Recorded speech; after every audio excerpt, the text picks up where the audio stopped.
Okay, let's review what we've learned so far. So far, what we've learned is that the key to success in business is to focus on three key activities or three key processes.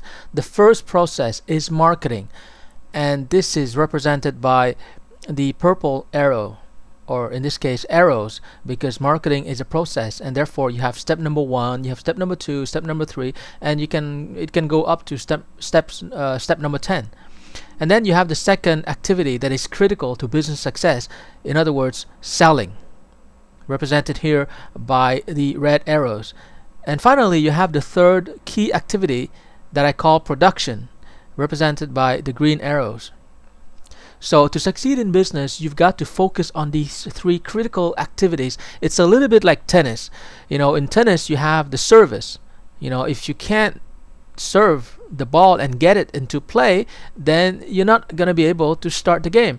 Second of all, you have the forehand, and this is selling. And the third stroke that you need to master in tennis is the backhand, represented here by the production process.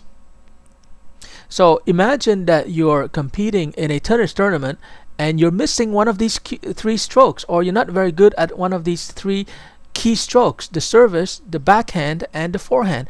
Well, of course, you're going to be eliminated easily by the other players. So the minimum that you have to master is the service, the forehand, and the backhand. Okay, so now that you know that you have to master marketing, selling, and production, the next question is, which of these three critical activities should you start to master first? And the answer is obviously production, because this is where you deliver the value to your clients. And this is why I chose the green color to represent production, because this is where you create the value that results in the client giving you his hard-earned money. So when you produce a product or a service, you've got to be really, really, really, really good at it. And the way to become really good at it is to change your attitude, change your knowledge, and change your skills. Now, what do I mean by changing your attitude? You've got to get excited about what you're doing, get excited about innovating, about creating value, about designing solutions for your clients.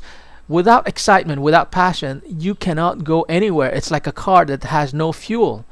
So your BMW system can be a magnificent machine, but if you don't have the passion, which is the fuel of any business enterprise, then it's not going to go far. So change your attitude, develop excitement, develop enthusiasm, so much enthusiasm that the client will feel it, and it will spread to all your clients, even prospects.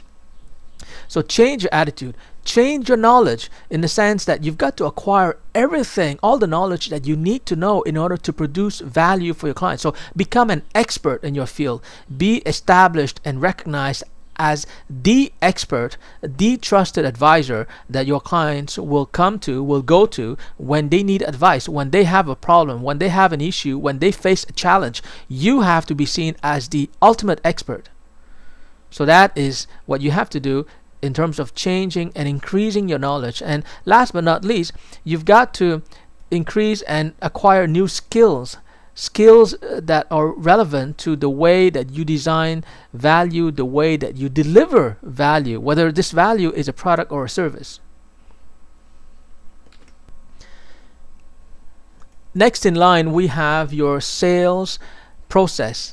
Now, you have to master selling. A lot of people, entrepreneurs, and this is something that I don't understand, they are afraid of selling. How can you be afraid of selling? Selling is so simple. You just talk and talk and talk, and at the end of a conversation, the client is so excited that he tells you, take my money and give me your product and service. So selling is not a game of psychological manipulation at all. It's just your natural way of expressing your enthusiasm, your passion for your product and service.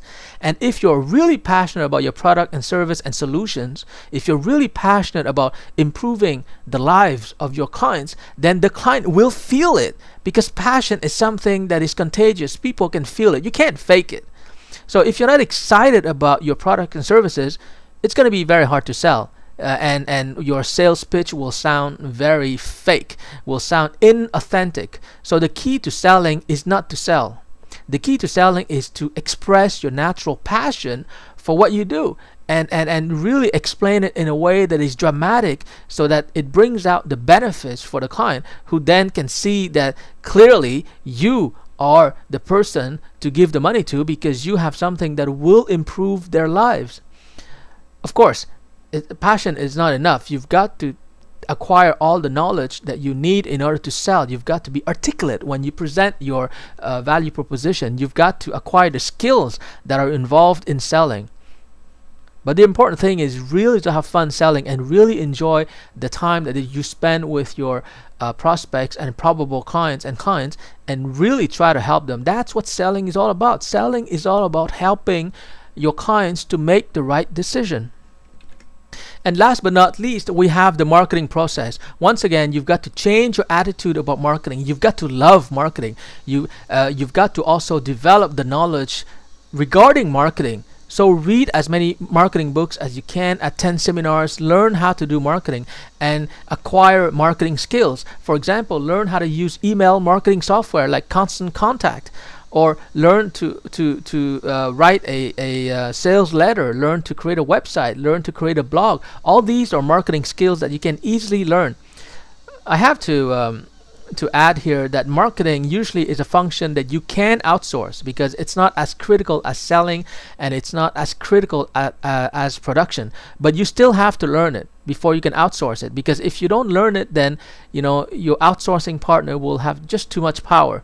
So you don't want that. So just learn marketing, the basics, really master it, and once you've done that, then you can outsource to what they call an outsourcing partner, somebody who's really good at marketing.